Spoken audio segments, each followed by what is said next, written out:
Okay, hi ನಮಸ್ತೆ ಸ್ನೇಹಿತರೆ, ನಾನು ರಘು ತುಮಕೂರು. ಏನಪ್ಪ ಅಂದರೆ ಮಾತನಾಡುವ ನಾಯಿ ಮರಿಗಳು ಇವು. ಮಾತಾಡೋ, ಏನು ಹೇಳು. ನೋಡಿ, ಅಮ್ಮ ಮತ್ತು ಮಗಳು. ಏನು? ಓಹೋ, ಇವರೆಲ್ಲ ಬಂದರು. ಹಾಯ್, ಮಾತಾಡ್ರಿ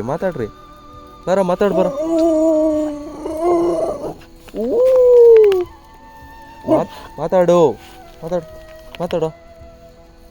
ಮಾತಾಡೋ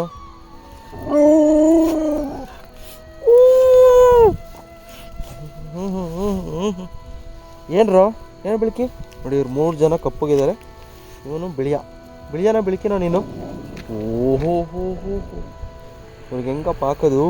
ನಾನು ಈ ರೋಡಲ್ಲಿ ಬಂದ್ಬಿಟ್ರೆ ನನ್ನ ಗಾಡಿ ಸೌಂಡ್ ಕೇಳಿದ ತಕ್ಷಣ ಇಷ್ಟು ಜನ ಬಂದ್ಬಿಡ್ತಾರೆ. ಇನ್ನೊಂದು 4-5 ಜನ ಇದ್ದಾರೆ, ಎಲ್ಲೋದ್ರು ಅಪ್ಪ ಅವರು.